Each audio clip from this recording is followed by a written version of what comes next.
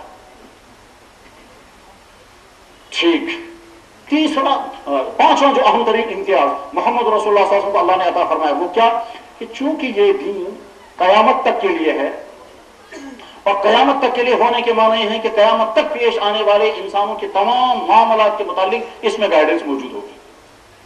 مگر ہم تو بے شمار چیزوں کو دیکھتے ہیں، نہ قرآن میں ان کا کہیں پتہ ہے، نہ حدیثوں میں ان کا کوئی پتہ ہے، اور ہمارے سامنے وہ صحیح چیز ہے اور اس کے بارے میں فیصلہ کرنا ہے کہ صاحب یہ حلال ہے یا حرام ہے، یہ جائز ہے یا ناجائز ہے، کر سکتے ہیں یا نہیں کر سکتے ہیں، ان چیزوں کے بارے میں کیسے فیصلہ کریں گے؟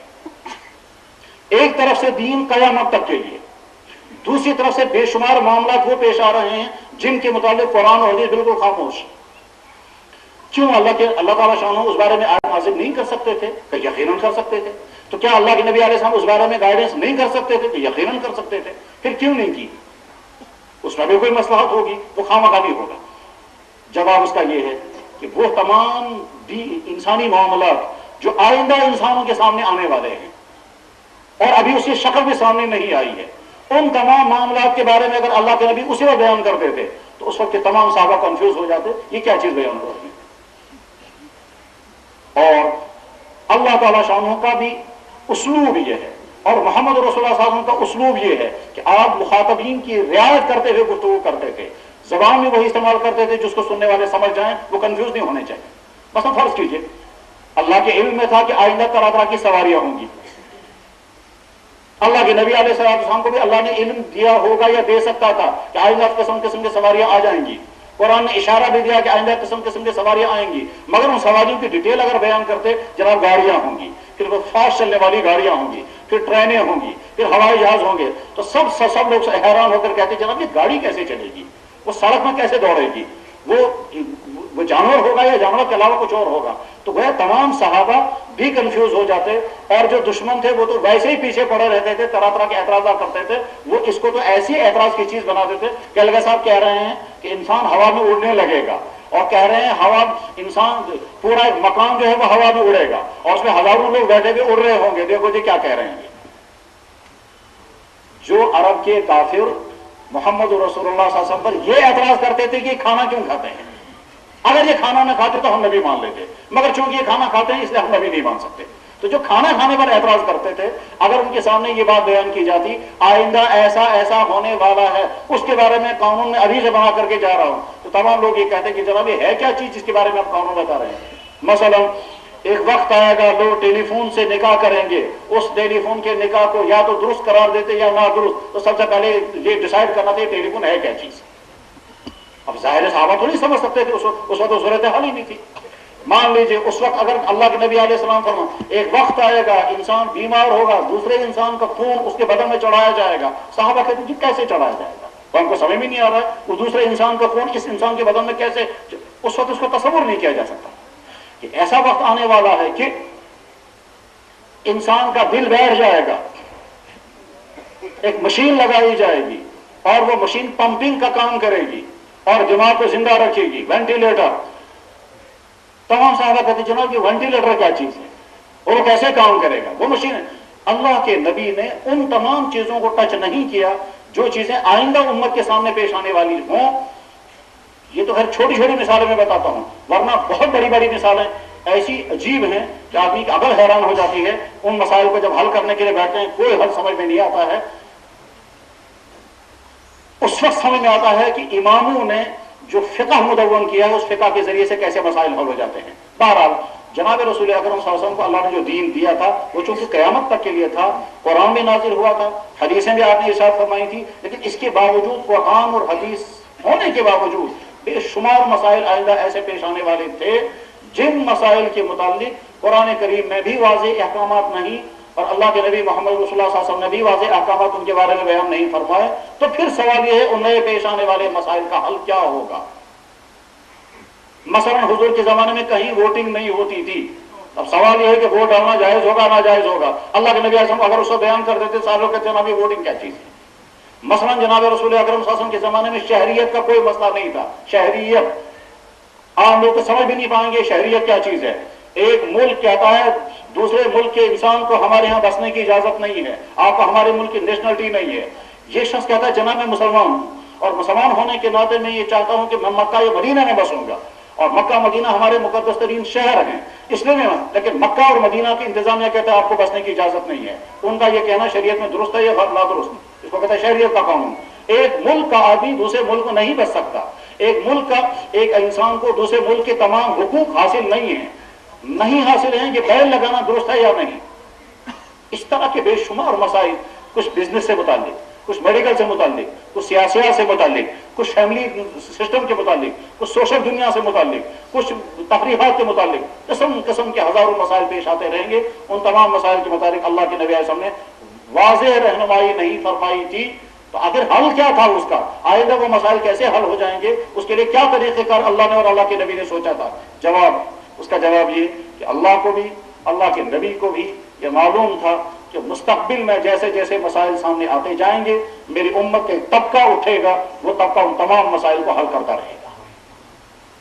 چنانچہ حضرات صحابہ کرام میں چند منتخب صحابہ اسی کام کے لیے تھے، وہ ہر نئے پیش آنے والے مسئلے کو اپنی عقل سے حل کرتے تھے۔ ایک طرف سے قرآن کریم کی آیتوں کو سامنے رکھتے، حدیثوں کو سامنے رکھتے، جب ان کے سامنے کوئی سوال پیدا ہوتا، چاہے وہ عبادات کے متعلق ہوتا، چاہے وہ معاملات کے متعلق ہوتا، چاہے وہ نکاح اور طلاق کے متعلق ہوتا، چاہے وہ گھریلو سسٹم کے متعلق ہوتا یا بزنس کے متعلق ہوتا یا حکومت کے متعلق ہوتا، جب کوئی نیا سوال سامنے آتا تو وہ صحابہ قرآن کو یا حدیث کو سامنے رکھتے، اگر اس سے مسئلہ نکل جاتا تو ٹھیک، اگر نہیں نکلتا تھا تو پھر اپنی عقل لڑاتے تھے۔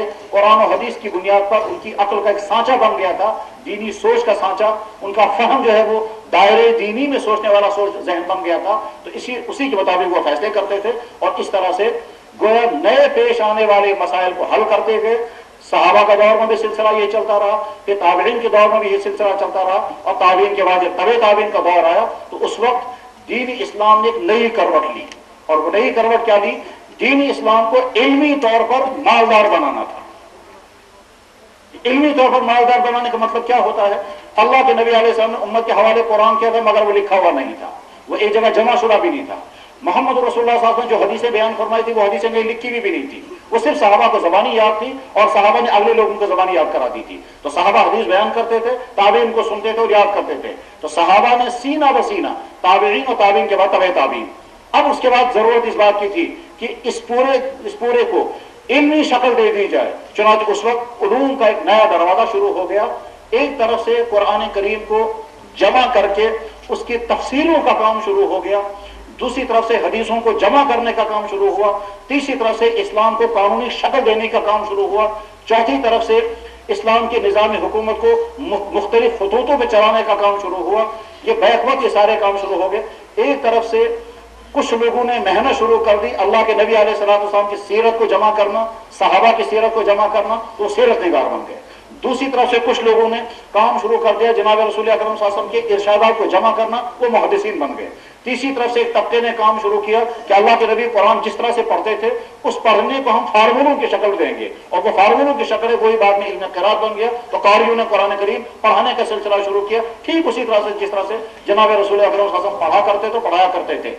چوتھی طرح سے ایک طبقہ کھڑا ہو گیا، انہوں نے یہ کام شروع کیا کہ اللہ کے نبی علیہ السلام نے جو اسلام کو قانونی شکل دی تھی وہ مبہم قسم کی دی تھی، وہ کلیئر کر کے نہیں دی تھی، اس وقت صورتحال وہی تھی۔ اب ہمیں اسلام کو خالص قانونی بیس بنانی ہے، قانونی شکل دینی ہے، اس کا نام ہے علم فقہ۔ یہ دور اس کو کہتے ہیں کہ یہ اسلامی علوم کی تدوین کا دور تھا، یہ اسلامی علوم کی بنیادیں قائم کرنے کا دور تھا۔ اگر وہ دور وجود میں نہ آیا ہوتا تو آج امت کے پاس نہ حدیثیں ہوتی، آج امت کے پاس نہ قرآن کی تفسیریں ہوتی، آج امت کے پاس نہ سیرت کا ذخیرہ ہوتا، آج امت کے پاس نہ کوئی اسلامی قانون ہوتا۔ اللہ کو بھی اور اللہ کے نبی کو معلوم تھا کہ آئندہ ایسا طبقہ پیدا ہونے والا ہے جو طبقہ ان تمام ضرورتوں کو پورا کرے گا۔ جیسے میری امت میں ایک طبقہ پیدا ہوگا جو قرآن کا محافظ بنے گا، وہ الفاظ کو یاد کرے گا، الفاظ کو یاد کرے گا، اگلی نسلوں کا الفاظ یاد کرائے گا، بن گیا حافظوں کا طبقہ۔ دوسرا طبقہ میری امت میں سے ایسا ہوگا کہ جو قرآن کو میرے طرز سے پڑھنے کا اصول بنائے گا، علم تجوید، اور وہ بتائیں گے کہ اللہ کا نبی کس لفظ کو کس طرح سے پڑھتا تھا، اس کے لیے فارمولہ بنائے جائیں گے، وہ فارمولے بنا کر انہیں فارمولوں کے مطابق اگلے لوگوں کو قرآن پڑھائیں گے، بن گیا قاریوں کا طبقہ۔ تیسرا طبقہ ہوگا وہ قرآن کریم کے کس لفظ کی کیا معنی ہے، صحابہ نے کیا معنی مراد دیے، یہ لفظ عربی زبان کا لفظ ہے، عربی زبان میں اس لفظ کے عربی شاعری میں لفظ کے کیا معنی ہوتے ہیں، صحابہ نے اس کی تفسیر کیسے کیا، تو ان کا کام صرف قرآن کی تفسیر کرنا ہوگا۔ چوتھا طبقہ کھڑا ہو جائے گا، وہ کا کام ہوگا صرف محمد رسول اللہ صلی اللہ علیہ وسلم کے بیان کی بھی حدیثیں جمع کرنا، اور جمع کرنے کے ساتھ پھر ان کو اس سے غرض نہیں ہوگی یہ حدیث صحیح ہے یہ ضعیف ہے، بلا جمع کریں گے، اور پھر اگلا طبقہ آئے گا وہ ان میں سے چھانٹے گا کہ کون سی حدیث صحیح ہے، صحیح کیسے ہو گئی، اور ضعیف اگر ہے تو وہ ضعیف کیسے ہو گئی، اور انہی میں سے ایک طبقہ ایسا بھی ہوگا کہ جو طبقہ کیا کام کرے گا کہ اسلام کو قانونی شکل دے دے گا۔ اس وقت سب سے بڑا مشکل کام یہی تھا، اور اس وقت نہیں، یہ قیامت تک کے لیے سب سے بڑا مشکل کام یہی ہے۔ قرآن کی تفسیر کرنا بہت مشکل، مگر اتنا مشکل نہیں ہے جتنا قانون بنانا مشکل ہے۔ حدیث کو جمع کرنا اور حدیث کی خدمات انجام دینا بہت مشکل، مگر اتنا مشکل نہیں ہے جتنا علم فقہ مشکل ہے۔ سیرتیں جمع کرنا بہت مشکل، مگر اتنا مشکل نہیں ہے جتنا فقہ مشکل ہے۔ تصوف اور تصوف کے قوامض بہت مشکل، مگر اتنا مشکل نہیں ہے جتنا علم فقہ مشکل ہے۔ وہ فقہ کیوں مشکل ہے؟ اس کی مشکلات کی مختلف وجہیں ہیں۔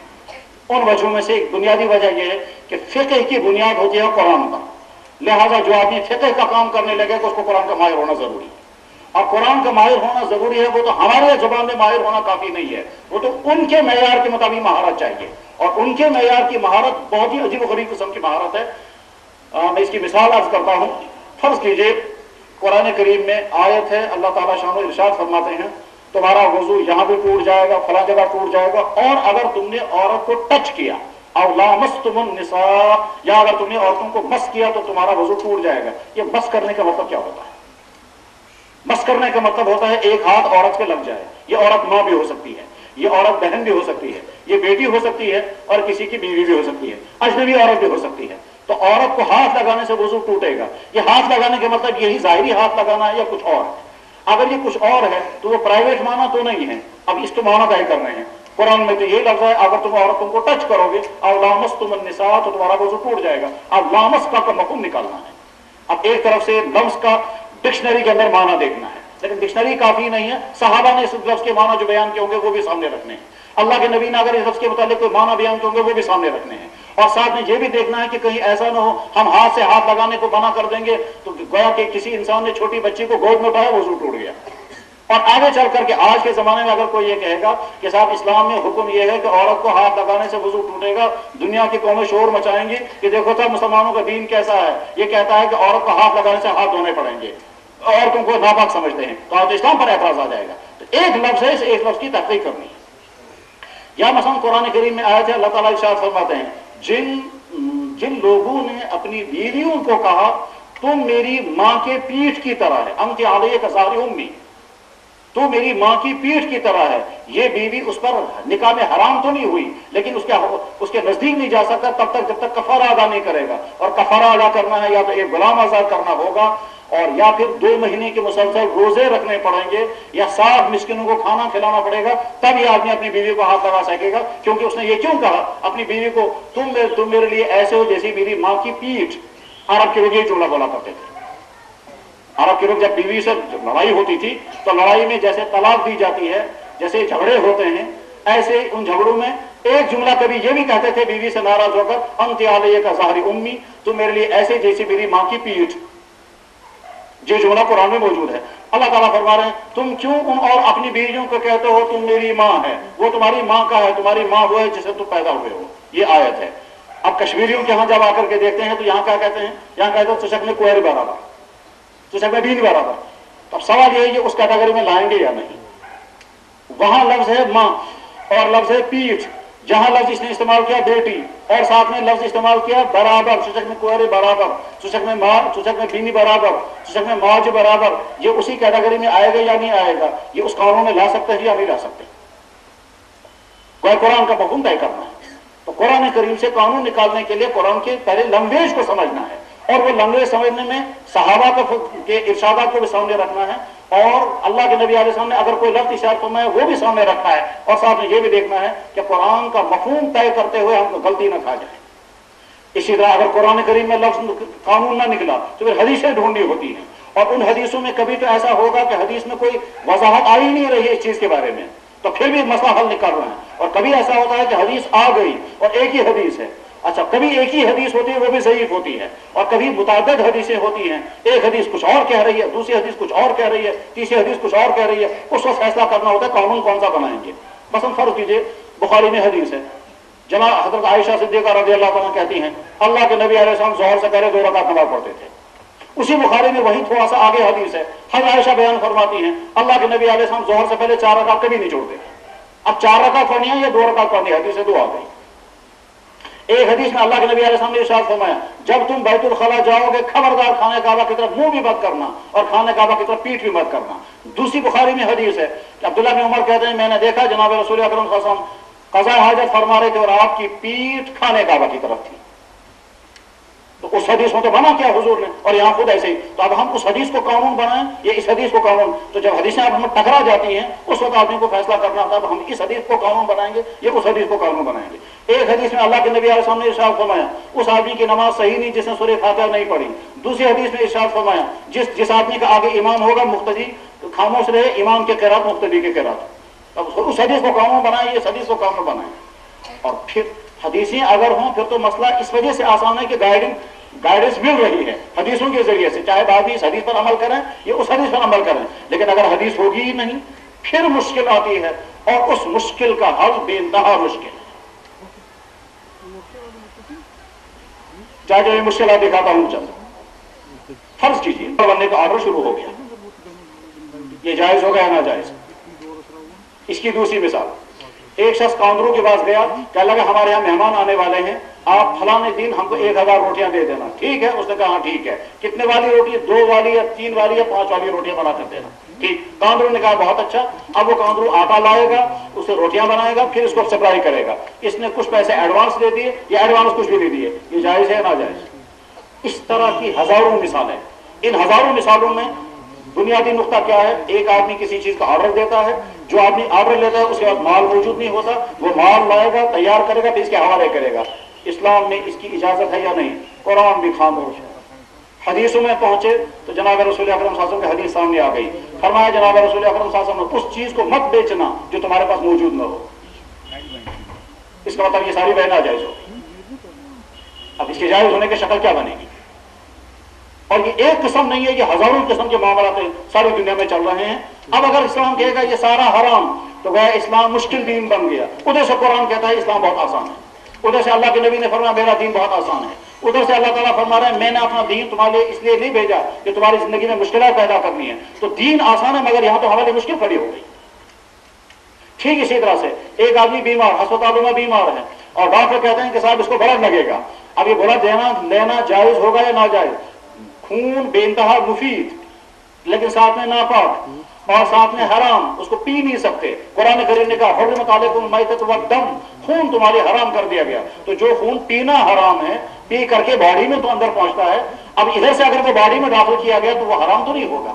اب اگر اسلام اس کو حرام کر دے تو مشکلات میں پھنس جائے گی۔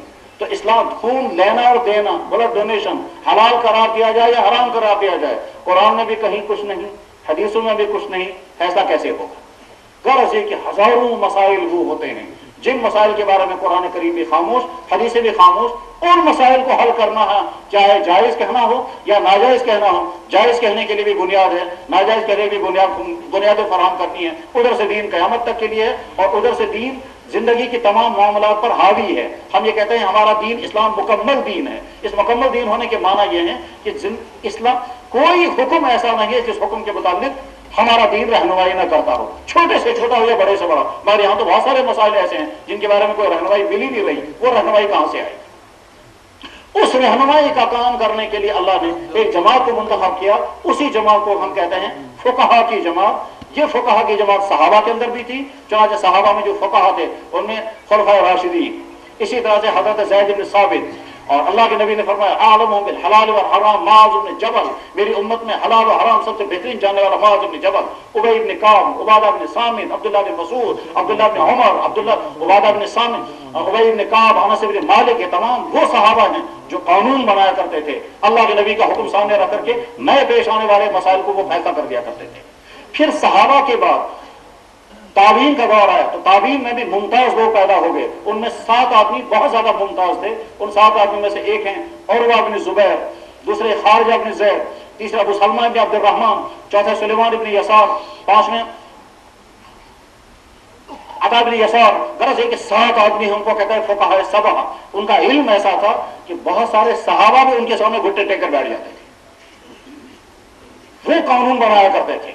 وہ مسائل کے جو مسائل اللہ اور اللہ کے نبی نے کلیئر کر دیے ان کے بارے میں کچھ نہیں کہنا ہے، لیکن وہ مسائل جن کے بارے میں قرآن و حدیث خاموش ہیں ان مسائل کے بارے میں قانون وہی بنایا کرتے تھے، وہی فیصلے کیا کرتے تھے. پھر اس کے بعد اگلا دور جب آیا تو اگلے دور میں پھر اماموں کی ایک نئی کھیپ کھڑی ہو گئی. اس نئی کھیپ کے اندر سب سے بڑے امام تھے امام ابو حنیفہ رحمہ اللہ تعالی، جو اس کام میں سب سے بڑے ماہر تھے. اللہ نے وہ تمام اوصاف ان کے اندر جمع کر دیے تھے جن اوصاف کی اس شخص کو ضرورت تھی جو اس ضرورت کو اس کو پورا کرنے والا تھا. یعنی امام ابو حنیفہ رحمہ اللہ تعالیٰ ایک طرف سے کوفہ میں پیدا ہوا، اور کوفہ حضرت علی رضی اللہ تعالیٰ کے زمانے میں اسلامی مرکز بن گیا تھا، اسلامی چھاؤنی بن گئی تھی. تقریباً 150 صحابہ وہاں موجود تھے. ان 150 صحابہ نے کوفہ کی بنیاد کھڑی کی تھی، دینی بنیاد. ادھر سے کوفہ کا شہر جو ہے وہ حضرت عمر بن خطاب نے بسایا تھا.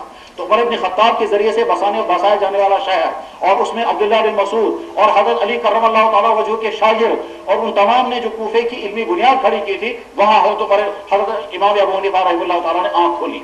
انہوں نے صحابہ سے بھی ملاقات کی، تابعین سے سارا علم سیکھا. تقریباً 7 یا 8 صحابہ ہیں جن سے امام ابو حنیفہ رحمہ اللہ تعالیٰ نے ملاقات کی، اور ان میں سے 4 یا 5 صحابہ سے حدیثیں بھی سنی. چاہتے بڑی مشہور حدیث ہے طلب العلم فریضۃ علی کل مسلم، یہ امام ابو حنیفہ رحمہ اللہ تعالیٰ نے براہ راست صحابی سے سنی. یا اسی طرح سے مشہور حدیث ہے حبک الشیء یومی و یسم، یہ امام ابو حنیفہ رحمہ اللہ براہ راست صحابی سے حدیث سنی ہے. غرض ہے کہ امام ابو حنیفہ رحمہ اللہ تعالیٰ اس وقت وہ پہلا شخص اٹھا ہے جو اس کام میں سب سے زیادہ اوصاف اپنے اندر رکھتے تھے جیسے اوصاف کی اس وقت ضرورت تھی. اس وقت مدینہ شریف میں امام تھے امام مالک، مصر میں امام تھے لیث بن سعد، ملک شام میں امام تھے امام اوزائی، یمن میں امام تھے، مکہ مکرمہ میں امام شافعی رحمہ اللہ تعالیٰ جو بعد میں پیدا ہوئے تھے، اور کوفہ اور عراق کے اندر امام ابو حنیفہ رحمہ اللہ تعالیٰ. یہ وہ دور تھا. حکومت بنو امیہ کی تھی، اس کے بعد پھر بنو عباسیہ کی حکومت آئی. حدیثوں کے اس کے لیے امام ابو حنیفہ رحمہ اللہ تعالیٰ پہلی شخصیت ہیں جنہوں نے پہلے تو کمیٹی بنائی، اور 40-50 آدمیوں کی اس کمیٹی میں ہر علم کے ماہرین کو جمع کیا، اور ان کے ذریعے سے اسلامی قانون کو مدون کرنے کا کام شروع کیا. اسلامی قانون کو مدون کرنے کے لیے فارمولہ کیا بنایا کہ سب سے پہلے ہمیں فیصلہ کرنا ہوگا، جب ہمارے سامنے کوئی سوال آئے گا تو قرآن سے ہم فیصلہ کرائیں گے. اگر قرآن کریم میں حکم آ گیا اس کے بعد ہمیں دائیں بائیں نہیں دیکھنا ہے، لیکن قرآن میں اگر حکم آ گیا تو اس کے لفظوں پر پہلے غور کرنا ہوگا، اس کے لفظوں پر غور کرنے کے بعد پھر فیصلہ کرنا ہوگا. ویسے ہی نہیں کہ صاحب قرآن کا حکم آ گیا آنکھ بند کر کے نہیں، یہ دیکھنا پڑے گا کہ مثلا قرآن کریم میں حکم آ گیا، اللہ تعالیٰ ارشاد فرماتے ہیں تمہارے لیے مردار جانور حرام کر دیا گیا، تمہارے لیے خون حرام کر دیا گیا، تمہارے لیے وہ جانور حرام کر دیے گئے جو اللہ کے علاوہ کسی اور مخلوق کے نام پر ذبح کیے جا رہے ہیں، وما اہل لغیر اللہ، بتوں کے نام پر ذبح کیے گئے یا کسی دوسرے مخلوق کے نام پر ذبح کیے گئے، وہ جانور تمہارے لیے حرام کر دیے گئے. اب خنزیر، مردار اور خون حرام کر دیا گیا. اس کے بعد آگے قرآن کریم نے بیان فرمایا مگر اگر تم بھوک کی وجہ سے مرنے کے قریب پہنچ گئے اور اس میں سے تم کھانا چاہو تو کھانے کی اجازت ہے، اس میں کوئی مذاکرہ نہیں. تو اب امام جب اس پر غور کرے گا تو غور کرنے کے بعد وہ کیا کہتا ہے کہ سب دیکھیے ایک طرف سے اللہ نے ان کو حرام کر دیا، دوسری طرف سے بوقت مجبوری کھانے کی اجازت دی جا رہی ہے. اس سے فارمولہ نکل رہا ہے. وہ فارمولہ کیا نکلا کہ حرام چیز ضرورت کے وقت حلال ہو جاتی ہے. بیٹھ جائے حرام چیز بوقت ضرورت حلال ہو جاتی ہے بوقت ضرورت. اس فارمولے کے نتیجے میں کیا ہوا کہ صاحب ایک عورت ڈلیوری پریشانی میں ہے اور اس کو ہم کسی اجنبی ڈاکٹر کے پاس لے گئے، وہ عورت یہ کہتی ہے کہ صاحب مجھے یہاں کیا کرنا ہے کہ تمہارے کپڑے کھولے جائیں گے. اچھا پھر کیا ہوگا کہ تمہارا پیٹ پھاڑا جائے گا. وہ کون پھاڑے گا؟ تو وہ اجنبی ڈاکٹر. کہتا ہے اسلام نے تو مجھ پر پردہ لازم کیا ہے، میں اپنی باڈی اپنی باپ کے سامنے کھول نہیں سکتی، میں اپنا جسم اپنے بھائی اور بیٹے کے سامنے کھول نہیں سکتی. آپ مجھے کہہ رہے ہیں اجنبی مرد کے سامنے اپنا بارے میں مرنے کے لیے تیار ہوں مگر بدن کھولنے نہیں دوں گی. اور یہ بتائیے کیا اسلام نے اجازت دی ہے؟ کھولا قرآن تو وہاں کہیں نہیں لکھا ہے کہ جب کسی عورت کو ڈلیوری کیس ہوگا تو اجنبی مرد اس کا پیٹ پھاڑ سکتا ہے، کہیں نہیں لکھا ہے. اللہ کے نبی علیہ السلام کے زمانے میں یہ تھا. اب کیسے جائز ہو؟ اگر جائز ہوگا تو کیسے، اور اگر ناجائز ہوگا تو عورتوں کا بنے گا کیا؟ تو فارمولا وہاں سے نکالا گیا. کہاں سے؟ اللہ تعالیٰ فرماتے ہیں حرام چیز بوقت ضرورت حلال ہو جاتی ہے. اس عورت کو بے پردہ ہونا حرام تھا مگر بوقت ضرورت اس کی بے پردگی حلال ہوتی. وہاں سے قانون نکال کر یہاں پر فٹ کر دیا. غرض یہ کہ قرآن کریم سے حکم نکال. اگر قرآن کریم میں حکم نہ ہوا تو پھر حدیث ہے. حدیثوں میں پہلے مرحلے پر تو بڑی آسانی ہے. کیا اگر حدیث مل گئی تو بہت اچھا، اس مسئلے کے بارے میں یہ حدیث ہے، اس پر ہمیں عمل کرنا ہے مسئلہ. لیکن دوسرا مرحلہ جو شروع ہوتا ہے وہ یہ کہ حدیث کے بارے میں پہلے یہ طے کرنا ہوتا ہے یہ حدیث قانونی حدیث ہے یا یہ اخلاقی حدیث ہے. یہ درجہ طے کرنا آسان نہیں ہے، یہ بے انتہا مشکل ہوتا ہے. کبھی کبھی حدیث میں الفاظ ہوتے ہیں اللہ کے نبی کے بہت سخت مگر وہ ہوتی ہے صرف اخلاقی حدیث، اور کبھی ہوتا ہے لفظ بہت ہلکا مگر ہوتی ہے وہ قانونی حدیث. مثلا جناب رسول اکرم صلی اللہ علیہ وسلم نے ارشاد فرمایا اگر تم میں سے کسی آدمی کے کھانے میں مکھی گر جائے اس کو ڈبو دو. اذا وقع الذباب في طعام احدكم فانقلوا، اس کو ڈبو، ثم انقلوا، پھر نکال کر پھینکو، اس کے بعد پھر اس کو کھاؤ. تو اس کا مطلب یہ ہے کہ ہمارے دودھ میں مکھی گر گئی. بہت سارے مزاج والے ایسے ہیں کہ ان کو تو جو ہی انہیں مکھی دیکھی ان کو الٹی شروع ہو جائیں گی. اب اللہ کے نبی فرما رہے ڈبو اسے، سال ڈبو دیا، پھر فرمایا نکالو اسے، یہ نکال دیا، اب پیو اس کو. اللہ کے نبی تو حکم دے رہے ہیں.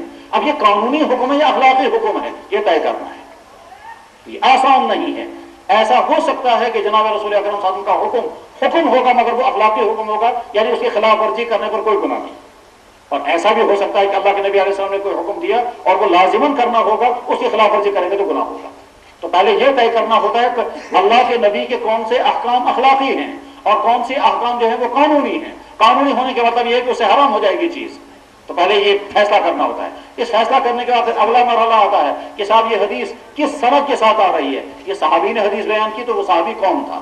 پھر یہ دیکھنا پڑتا ہے کہ صحابی اگر حدیث بیان کر رہا ہے اس نے خود اس حدیث کے خلاف تو نہیں عمل کیا. کبھی ایسا بھی ہوتا ہے کہ صحابی حدیث بیان کر رہا ہے اور خود اس کے خلاف عمل کر رہا ہے.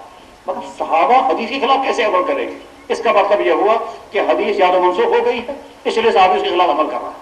اور کبھی ایسا ہوتا ہے کہ ہم اس حدیث کا جو مطلب سمجھ رہے ہیں ہم غلط سمجھ رہے ہیں، صحابی کو اور مطلب لے رہا ہے، اسی وجہ سے صحابی اس کے خلاف عمل کر رہا ہے. ورنہ صحابی اس کے خلاف کیسے عمل کرے گا؟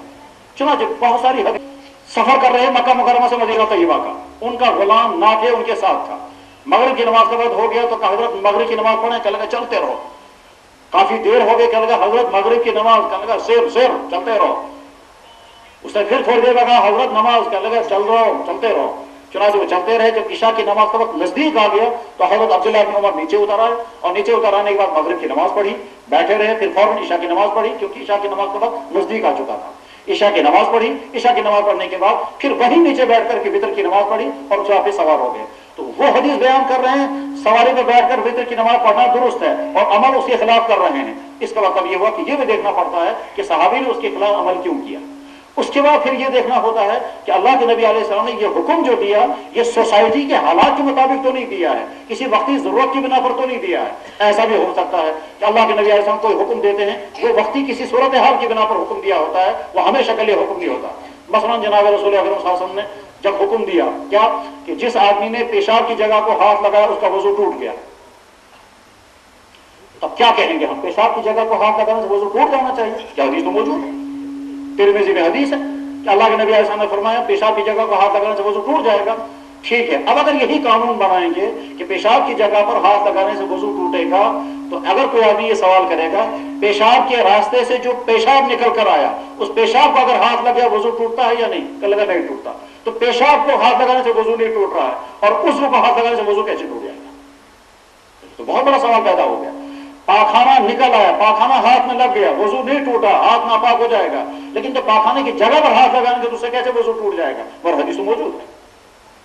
اب ایسا ہو سکتا ہے کہ اللہ کے نبی علیہ السلام نے یہ بات کسی وقتی ضرورت کی بنا پر کہی ہو. مثلا کوئی شخص مجلس میں بیٹھا ہوا وہ بار بار پیشاب کی جگہ کو چھو رہا تھا، اللہ کے نبی علیہ السلام نے دیکھا، آپ نے اس کی اصلاح کے لیے فرمایا مس ذکرہ فلیتوضا، جو پیشاب کی جگہ پر ہاتھ لگا اس کو چاہیے کہ وضو کر کے آئے. تو یہ ایک تربیت تھی، وقتی طور پر اس کو حکم دیا گیا تھا. چاہے دوسرے موقع پر جب صحابہ نے پوچھا یا رسول اللہ اگر پیشاب کی جگہ پر ہاتھ لگ گیا تو وضو ٹوٹ جاتا ہے، آپ نے فرمایا وہ تمہارے جسم کا حصہ ہے، اس کو ہاتھ لگانے سے وضو کیسے ٹوٹ جائے گا؟ غرض ہے کہ صحابہ نے اس کا مطلب کیا لیا وہ بھی دیکھنا پڑتا ہے اور یہ بھی دیکھنا پڑتا ہے کہ یہ کوئی وقتی چیز تو نہیں اللہ کے نبی نے بیان فرمائی تھی جو دائمی قانون نہیں تھا. کہ جب اور اچھا پھر اگر حدیثیں مختلف ہوں کسی ایک ہی مضمون کے متعلق، تو ایک ہی مضمون کے متعلق حدیثیں اگر مختلف ہوں گی وہاں کیا کریں گے؟ مثلا جناب رسول اکرم صلی اللہ علیہ وسلم کے زمانے میں سورج گرہن ہو گیا. اکثر جب سورج گرہن ہو گیا تو اعلان ہو گیا سارے مسجد میں چلو، الصلاۃ جامعۃ، جلدی چلو مسجد میں جمع. سارے مدینے کے لوگ مسجد میں جمع ہو گئے اور اتنی بھیڑ ہو گئی کہ مسجد میں جگہ ہی نہیں رہی. حضرت اسماء رضی اللہ تعالیٰ عنہ حضرت نبی علیہ السلام کی سالی ہیں، حضرت عائشہ کی بڑی بہن. یہ اسماء کہتی ہیں کہ میں سوچتی رہی سارے لوگوں کو مسجد میں کیوں بلایا گیا. میں نے لوگوں سے پوچھا بھائی کیا بات ہو گئی، مسجد میں کیوں بلایا جا رہا ہے، کچھ نہیں پتا چلا. اسماء کہتی ہیں میں نے سوچا عائشہ کو ضرور پتا ہوگا کیونکہ وہ حضور کی بیوی ہے اور حضور کے گھر میں رہتی ہے، اسے ضرور پتا ہوگا مسجد میں کیوں لوگوں کو جمع کیا گیا. حضرت اسماء کہتی میں پہنچی حضرت عائشہ کے پاس. حضرت عائشہ کو دیکھا میں نے کھڑی نماز میں ہے. میں نے حضرت عائشہ سے پوچھا عائشہ مسجد میں کیا بات ہو گئی، کیوں لوگوں کو مسجد میں جمع کیا گیا. تو حضرت عائشہ مجھے کہتی ہیں ذرا اوپر کو دیکھو. تو حضرت اسماء کہتے میں نے جو ہی اوپر کو دیکھا تو سورج کی روشنی ہی نہیں تھی. تو میں نے حیران ہو کر کہا آیتون آیتون، یہ تو خدا کی عجیب نشانی ہے. حضرت عائشہ نے سر ہلا کر کہا اور کیا ہے نا خدا کی عجیب نشانی. حضرت اسماء کہتی ہیں حضرت عائشہ چونکہ نماز میں کھڑی ہے میں نے سوچا میں بھی نماز شروع کر دیتی ہوں اور ابھی ہاتھ باندھے.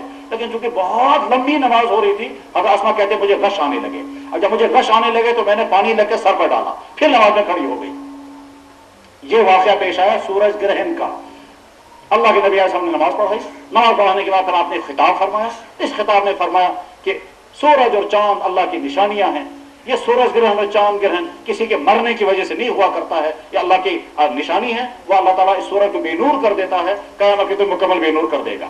یہ جو فرمایا کسی کے مرنے کی وجہ سے سورج گرہن نہیں ہوتا، وہ دراصل غلط فہمی دور کر دی.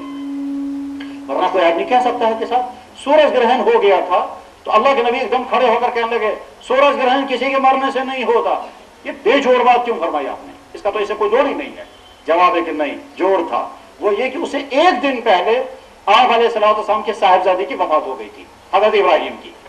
اور پورے مدینے میں خبر پھیل گئی بڑا آدمی جب مرتا ہے تو سورج بھی روتا ہے. دیکھو سورج گرہن اس وجہ سے ہو گیا. چاہے سارے لوگ کہتے دیکھا محمد صلی اللہ علیہ وسلم کو بیٹا مر گیا، اس وجہ سے سورج گرہن ہو گیا ہے. اللہ کے نبی علیہ السلام نے کھڑے ہو کر کہا نہیں ابراہیم کے مرنے سے سورج گرہن نہیں ہوا، یہ اللہ کی نشانیاں ہیں. اگر جناب رسول اکرم صلی اللہ علیہ وسلم اس وقت یہ بات ارشاد نہ فرماتے، آج تمام محکمہ موسمیات اور سارے جغرافی والے کہتے دیکھو صاحب تمہارے نبی نے کیا کہا ہے کہ آدمی کے مرنے سے سورج گرہن ہوتا ہے. آج کہاں سورج گرہن آدمی کے مرنے سے ہوتا ہے؟ تو حضور نے غلط فہمی دور کر دی. بہرحال اب یہ جو 2 رکعت نماز اللہ کے نبی، یہ جو نماز اللہ کے نبی علیہ السلام نے فرمائی یہ کیسے پڑھائی تھی؟ حضرت عائشہ رضی اللہ عنہ بیان کرتی ہیں. کیا بیان کرتی ہیں؟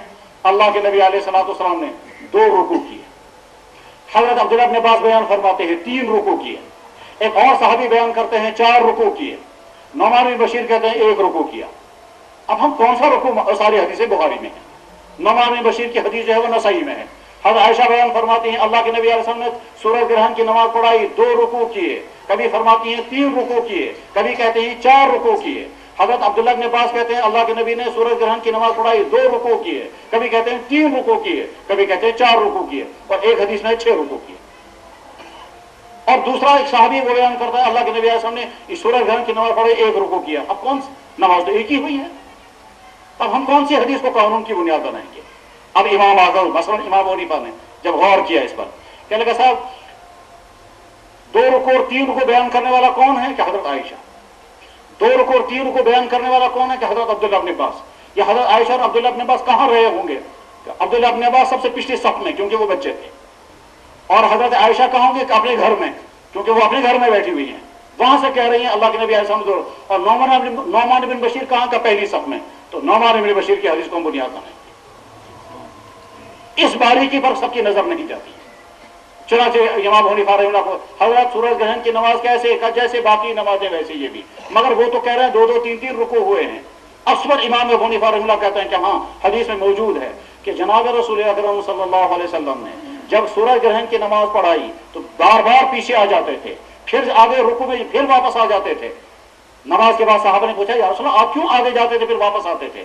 حضرت نبی علیہ السلام نے فرمایا جب میں نماز پڑھ رہا تھا تو اس محراب کے اندر مجھے ساری جہنم دکھائی گئی اور وہ جہنم کی آگ بھڑکتی تھی، مجھے لگتا تھا کہیں میرے چہرے کو نہ لگ جائے، میں پیچھے ہٹ جاتا تھا. پھر میں رکوع میں جاتا تھا، پھر وہ جہنم کی آگ بھڑکتی تھی اور اتنی بھڑکتی میں اوپر آ جاتی تھی، میں گھبرا جاتا تھا کہیں میرے چہرے کو نہ لگ جائے، کہاں تو میں پیچھے، بخاری میں الفاظ یہی ہیں، میں پیچھے ہٹ جاتا تھا۔ امام صاحب رحمہ اللہ نے فرمایا اس کا مطلب اللہ کے نبی علیہ السلام کو آگ نظر آئی تھی، اس لیے وہ بار بار پیچھے آتے تھے۔ رکوع آپ نے 2-3 نہیں کیا، رکوع تو ایک ہی ہوا تھا۔ بنیاد بنا غرض ہے کہ جب حدیثیں مختلف آ جائیں، جیسے یہی بخاری میں حدیث ہے، امام حضرت عبداللہ بن عباس رضی اللہ عنہ بیان کرتے ہیں کہ اللہ کے نبی علیہ الصلوۃ والسلام ظہر سے پہلے 2 رکعت پڑھتے تھے۔ حضرت عائشہ بیان فرماتی ہے ظہر سے پہلے 2 رکعت پڑھتے تھے۔ حضرت عائشہ بیان کرتے ہیں کہ ظہر سے پہلے 4 رکعت کبھی نہیں چھوڑتے تھے۔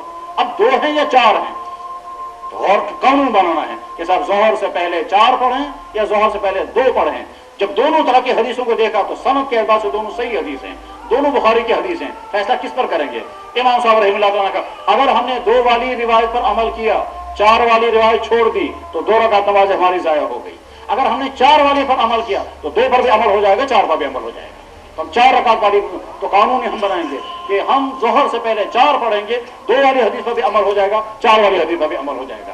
اس طرح سے غور کر کے پھر مسائل کا استعمال کیا کرتے تھے، خاص طور پر اس وقت جب کسی حدیث سے انسانی فطرت کو مخاطب بنایا گیا ہو اور کوئی حدیث بظاہر انسان کے لیے مشکلات کا سبب ہو، اس وقت امام ابو حنیفہ رحمہ اللہ تعالیٰ غور کرتے تھے کہ ہمیں اس حدیث کو لینا چاہیے، اس حدیث کو۔ اس کے لیے پہلا تو کام وہ کرتے تھے کہ وہ کوشش یہ کرتے کہ ہم ہر طرح کی حدیث پر عمل کریں گے۔ اگر 2-3 قسم کی حدیثیں جمع ہو گئی اور وہ 2-3 قسم کی حدیثیں کوئی ایک مفہوم بتا رہی ہے، کوئی دوسرا مفہوم بتا رہی ہے، تو امام صاحب کوشش یہ کرتے ہیں ہم اس پر بھی عمل کریں گے، ہم اس پر بھی عمل کریں گے، اس کو بتائیں گے یہ اس طرح کی صورتحال میں یہ قانون ہے، اور اس کو بتائیں گے اس طرح کی صورتحال میں یہ قانون ہے۔ یہ ایک بہت نازک قسم کا مسئلہ ہے کہ دنیا میں عام انسان بھی متضاد باتیں کبھی نہیں کہا کرتا۔ صبح کچھ کہے گا، شام کو کچھ کہے گا، عام انسان بھی نہیں کہہ سکتا۔ پھر پڑھا لکھا انسان کیسے متضاد باتیں کہے گا؟ کوئی آدمی کیسے کہہ سکتا ہے کہ انڈا بہت فائدے مند ہے اور دوسرے دن کہتا ہے انڈا بہت زیادہ نقصان دہ ہے؟ یہ متضاد باتیں ہیں۔ ہاں یا تو ہو سکتا ہے ریسرچ بدل گئی ہو، تو ریسرچ بدلنے کے بعد پھر ہو سکتا ہے رائے دوسری آ جائے، لیکن ریسرچ نہیں بدلی، صبح ایک بات کہہ رہا ہے، شام کو دوسری بات کہتا ہے۔ یہ بات ذہن میں رکھنے کے بعد اب سوال یہ ہے کہ جناب رسول اکرم صلی اللہ علیہ وسلم کی بہت ساری حدیث آپس میں ٹکرا جاتی ہیں، ایک حدیث کچھ کہتی ہے، دوسری حدیث کچھ کہتی ہے، وہاں کیا کیا جائے؟ امام ابو حنیفہ رحمہ اللہ تعالیٰ فرماتے ہیں جب ہم عام انسان کے بارے میں یہ فیصلہ نہیں کر سکتے کہ اس کی باتیں متضاد ہوں گی، تو اللہ کے نبی کی باتیں کیسے متضاد ہو سکتی ہیں؟ وہ دونوں باتیں صحیح ہوں گی، مگر وہ ہم سمجھنے میں غلطی کھا رہے ہیں، اور جب سمجھنے میں غلطی کھا رہے ہیں اس وجہ سے ہم کہتے ہیں صاحب اس حدیث کو ہم چھوڑ دیں گے، اس حدیث پر ہم عمل کریں گے، وہ زیادہ صحیح حدیث ہے، یہ کمزور والی حدیث ہے، کمزور حدیث ہم نے چھوڑ دی، طاقتور والی حدیث لے لی، یہ کمزور حدیث تمہارے یہاں کمزور حدیث ہوگی۔ اللہ کے نبی علیہ السلام نے جب ارشاد فرمایا اس وقت کوئی حدیث نہ کمزور تھی، نہ ضعیف تھی، نہ صحیح تھی، وہ تو حدیث تھی۔ پھر صحابہ کے زمانے میں کوئی حدیث نہ کمزور تھی نہ ضعیف، وہ ساری حدیثیں تھیں۔ تو ضعیف اور کمزور جو ہے وہ بعد کے لوگوں کی وجہ سے ہو گئی ہیں، صحابہ اور تابعین کے دور میں کوئی حدیث نہ کمزور تھی نہ ضعیف۔ اب جو حدیثیں آپس میں ٹکرا جاتی ہیں اس کو کیا کرنا چاہیے؟ امام صاحب رحمہ اللہ تعالیٰ کی کوشش یہ رہتی ہے کہ ہم تینوں قسم کی حدیثوں پر عمل کریں گے جہاں بھی حدیث آپس میں ٹکرا جائے۔ مثلا ایک حدیث میں ارشاد فرمایا گیا کہ جب تم فرمایا نہیں گیا، صحابی بیان کرتے ہیں کہ جناب رسول اکرم صلی اللہ علیہ وسلم جب تکبیر تحریمہ کے لیے ہاتھ اٹھاتے تھے تو اپنے کندھوں تک ہاتھ پہنچاتے تھے۔ دوسرے صحابی بیان کرتے ہیں ابو حمید ساعدی، وہ بیان کرتے ہیں کہ اللہ کے نبی علیہ السلام جب تکبیر کے لیے ہاتھ اٹھاتے تھے تو کانوں کے مقابل لاتے تھے۔ اب کندھے کے مقابل میں لانا ہے یا کانوں کے مقابل لانا ہے؟ تیسرے صحابی بیان کرتے ہیں کہ اللہ کے نبی علیہ السلام جب ہاتھ اٹھاتے تھے تو سر کے قریب پہنچاتے تھے، تو اب اگر سر کے قریب ہاتھ پہنچائیں گے تو وہ 2 حدیثیں چھوٹ جائیں گی، اور اگر کندھے کے قریب ہاتھ پہنچائیں گے تو وہ 2 حدیثیں چھوٹ جائیں گی۔ کیا کیا جائے؟ کوئی امام یہ کہتا ہے 2 حدیثیں چھوڑ دو، ایک حدیث پر عمل کرو، وہ حدیثیں ہم کہیں گے یہ کمزور ہیں، یہ حدیثیں طاقتور ہیں، طاقتور حدیث پر عمل کریں گے۔ لیکن امام ابو حنیفہ تینوں حدیث پر عمل کریں گے۔ امام صاحب رحمہ اللہ تعالیٰ کا ہمیشہ یہی کوشش، ہم ہر حدیث پر عمل کرنے۔ جب امام صاحب سے پوچھا گیا کہ صاحب آپ جب اسلامی قانون بناتے ہیں تو کیا کرتے ہیں؟ کہتے ہیں آخذ الحکم بکتاب اللہ، سب سے پہلے میں قرآن کریم سے حکم لیتا ہوں۔ فإن لم أجد فبسنة رسول اللہ، اگر قرآن میں حکم نہیں ہوتا تو میں سنت رسول اللہ سے حدیث لیتا ہوں، حکم لیتا ہوں۔ حدیث اگر صحیح ہو پھر تو اس میں آنکھ بند کر کے عمل کرنا ہے، لیکن کبھی ایسا بھی ہوتا ہے کہ حدیث صحیح نہیں ہوتی ہے، صحیح کے علاوہ دوسری بہت ساری قسمیں ہیں حدیثوں کی، ان بہت ساری قسموں میں سے ایک حدیث ہوتی ہے، اس کو کہتے ہیں حدیث مرسل۔ وہ حدیث مرسل، اس پر عمل کرنا چاہیے یا نہیں؟ حدیث مرسل کسے کہتے ہیں؟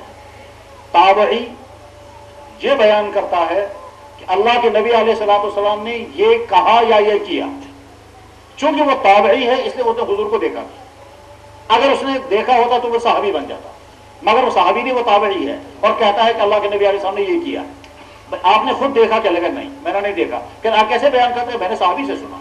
کون سے صحابی سے؟ وہ تابعی کبھی صحابی کا نام نہیں لیتا ہے، تو اس حدیث کو کہتے ہیں حدیث مرسل۔ مثلا فرض کیجئے سعید بن مسیب کہیں گے کہ جناب رسول اکرم صلی اللہ علیہ وسلم نے یہ کیا، سعید بن مسیب تابعی ہیں، وہ صحابی نہیں ہیں، اس نے خود حضور کو نہیں دیکھا۔ یا ابراہیم نخعی کہیں گے میں نے اللہ کے نبی علیہ السلام نے یہ کیا، حالانکہ وہ صحابی نہیں ہے، تابعی ہیں۔ یا امام مجاہد کہیں گے، امام مجاہد حضرت عبداللہ بن عباس کے شاگرد ہیں، امام مجاہد کہیں گے کہ جناب رسول اکرم صلی اللہ علیہ وسلم نے ارشاد فرمایا حلال جانور میں سے 7 چیزیں حرام ہیں۔ کون کہتا ہے؟ کہ امام مجاہد۔ امام مجاہد صحابی نہیں، تابعی ہے، اور تابعی بیان کر رہا ہے کہ اللہ کے نبی علیہ السلام نے فرمایا حلال جانور کی 7 چیزیں حرام۔ وہ 7 چیزیں کون کون سی ہیں؟ نر جانور کا پیشاب کا راستہ، نر جانور کے وہ ٹیسٹیز خصیتین، اور اسی طرح سے جانور کا مثانہ، اور وہ مثانہ، اسی طرح سے جانور کے جسم میں جو وہ گٹھلی پیدا ہوتی ہے، کالی والی گٹھلی، ان قصائیوں کے ہاں وہ دیکھ سکتے ہیں آپ کہ گوشت کے اور چمڑی کے نیچے ایک کالی گٹھلی پیدا ہوتی ہے، اس کو غدہ کہتے ہیں، اس کو عام طور پر غدود کہتے ہیں۔ غدود جمع کا لفظ ہے، یہ غدت ان کا، جو غدہ وہ جو گٹھلی ہوتی ہے اس کو کتنا ہی پکائیں وہ ویسی ہی رہے گی۔ تو نر جانور کا پیشاب کا راستہ، نر جانور کے ٹیسٹیز یعنی خصیتین، اسی طرح سے مثانہ، مادہ جانور کے پیشاب کا، اور اسی طرح سے مثانہ، اور وہ تلی جسے کہتے ہیں کشمیری زبان میں اسے مجھے ابھی یاد آئے گا پھر میں عرض کروں گا۔ یہ 7 چیزیں اللہ کے، اور خون، اور 7 چیزیں اللہ کے نبی علیہ السلام نے حرام کی۔ یہ صحابی بیان نہیں کرتا، امام مجاہد بیان کرتے ہیں۔ اب امت کو یہ فیصلہ کرنا ہے کہ اس حدیث پر عمل کرنا چاہیے یا نہیں۔ امام ابو حنیفہ رحمہ اللہ تعالیٰ فرماتے ہیں تابعی کہہ رہا ہے اللہ کے نبی نے ارشاد فرمایا، ہمیں تابعی سے بدزنی نہیں ہے، وہ صحابی کا شاگرد ہے، اس تابعی کی دوسری تمام حدیثیں ہم قبول کرتے ہیں۔ اس حدیث کو ہم کیسے رد کریں گے؟ ہم حسن ظن سے کام لے کر یہ کہیں گے اس نے ضرور کسی صحابی سے یہ حدیث سنی ہوگی۔ تب ساتھ امام صاحب رحمہ اللہ تعالیٰ فرماتے ہیں کہ صاحب یہ بتائیے، ہم حضرت عائشہ اور حضرت عبداللہ بن عباس کی وہ حدیثیں قبول کرتے ہیں جن حدیثوں کے وقت وہ موجود ہی نہیں ہوتے تھے۔ مثلا حضرت عائشہ رضی اللہ تعالیٰ بیان کرتی ہیں جناب رسول اکرم صلی اللہ علیہ وسلم کو معراج ہوئی، اور معراج کے وقت میں حضرت عائشہ تھی ہی نہیں وہاں، وہ تو اپنے گھر میں چھوٹی نابالغ بچی تھی، وہ کیسے حدیث میں معراج کا واقعہ بیان کر سکتی ہے؟ حضرت ابو ہریرہ رضی اللہ تعالیٰ عنہ غزوہ احد کے واقعات بیان کرتے ہیں، اور غزوہ احد کے واقعات بیان کرتے ہوئے کہتے ہیں ہم نے غزوہ احد میں ایسے کیا۔ ابو ہریرہ اس وقت مسلمان بھی نہیں ہوئے تھے، وہ مدینہ آئے بھی نہیں تھے، اس کے 4 سال کے بعد وہ مسلمان ہوئے ہیں۔ ابو ہریرہ کی حدیث ہم کیسے مان رہے ہیں؟ غرض یہ کہ جب ہم صحابی کی وہ بات مانتے ہیں جو بات اس نے براہ راست اللہ کے نبی سے نہیں سنی، جب ہم صحابی کی وہ بات مانتے ہیں جو بات اس نے براہ راست اللہ کے نبی کو کرتے ہوئے نہیں دیکھی، کیونکہ اس پر ہمیں اعتماد ہے، ٹھیک اسی طرح سے اس تابعی پر بھی ہمیں اعتماد کرنا چاہیے جو تابعی ایسا ہی علم میں اونچا مقام رکھتا ہے جیسے صحابی، مگر وہ صحابی نہیں ہے۔ غرض ہے کہ حدیث مرسل امام ابو حنیفہ رحمہ اللہ تعالیٰ کہتے ہیں ہمارے سر آنکھوں پر، ہم اس پر عمل کریں گے۔ حدیثوں پر عمل کرنے کے سلسلے میں امام ابو حنیفہ رحمہ اللہ تعالیٰ کا مزاج اتنا سخت تھا، وہ یہ کہتے تھے کہ اگر کسی مسئلے کے بارے میں ایک ہی حدیث ہو اور وہ بھی ضعیف ہو، ہم اس پر بھی عمل کریں گے، بجائے اس کے کہ ہم اپنی عقل لڑائیں گے وہاں اور اپنی عقل سے کسی چیز کے بارے میں فیصلہ کریں گے۔ اگر کسی چیز کے بارے میں ہمارے سامنے حدیث آ گئی اور وہ ضعیف، ہم اس ضعیف حدیث پر عمل کریں گے۔ کسی نیچے والے آدمی کی وجہ سے ہم اللہ کے نبی کا حکم نہیں چھوڑیں گے۔ اب جب حدیث نہیں ہوتی پھر کیا کرتے؟ وہ کہتے ہیں پھر میں صحابہ کے فیصلے کو مانتا ہوں۔ کیوں؟ اس وجہ کہ صحابہ وہ جماعت ہے جو اللہ کے نبی علیہ السلام نے تیار کی تھی، کسی نبی کو ایسی جماعت نہیں ملی۔ کئی عیسائی مصنفین نے لکھا ہے، کئی عیسائی مصنفین نے یہ بات لکھی ہے کہ ہمارے عیسیٰ کو ایسے لوگ مہیا نہ ہو سکے جو اس کو پھانسی سے بچاتے ہیں، اس کو تو پھانسی چڑھوا دیا گیا مگر ان کو بچا نہ سکے۔ کہتے یہ محمد اور یہ محمد ہیں، اس کے ایسے ساتھی اسے ملے کہ جو اس پہ جان قربان کرتے تھے، اس کی باتوں کو محفوظ کرتے تھے. وہ بڑے تعجب کے ساتھ کہتا ہے ایسے ساتھی ان کو ملے تھے کہ یہ ان کا نبی اگر تھوکتا تھا وہ صحابی اپنے بدن پر وہ تھوک مارا کرتے تھے، مگر ہمارے نبی عیسیٰ کو ایسے ساتھی نہیں مل سکے. یہودی کہتے ہیں موسیٰ کو ایسے ساتھی نہ مل سکے. یقیناً کسی نبی کو ایسے ساتھی نہیں مل سکے. یہ تو محمد رسول اللہ کا کمال تھا. آپ نے صحابہ کی ایسی جماعت کھڑی کی تھی جو آپ کی ایک ایک چیز کو یاد رکھتی تھی، آپ کی ایک ایک چیز پر قربان ہونے کو تیار ہوتی تھی. صحابہ جیسی جماعت اس کائنات میں نبیوں کے بعد پیدا نہیں ہو سکی. اب امام حنیفہ رحمہ اللہ تعالیٰ فرماتے ہیں کہ ہم صحابہ کے فیصلے کو مانیں گے. اگر اللہ کے نبی علیہ السلام کی طرف سے کوئی حکم نہ آیا تو ہم صحابہ کے دنیا فیصلوں کو بنیاد بنائیں گے.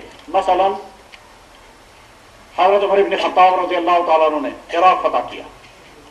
اب جب سارا عراق فتح ہو گیا تو عراق کے پورے ملک کو، جو نہایت ہی سرسبز و شاداب ملک، نہایت زرخیز زمین، عرب میں تو ویسی زرخیز زمینیں ہیں بھی نہیں، تو کیا کرنا چاہیے ان زمینوں کو.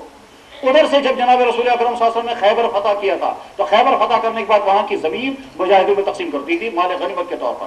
حضرت عمر بن خطاب رضی اللہ تعالیٰ فرمایا میں بھی ویسے ہی اس عراق کی زمین کو تقسیم کر دیتا مگر اسلامی بیت المال خالی رہ جائے گا. میں یہ چاہتا ہوں یہ زمین ساری کی ساری اسلامی بیت المال کے پاس رہے اور وہ بیت المال مسلمانوں کے لیے بہترین سرمایہ بنے گا. انہوں نے اپنا فیصلہ کیا اور تمام صحابہ نے فیصلے کو مان لیا.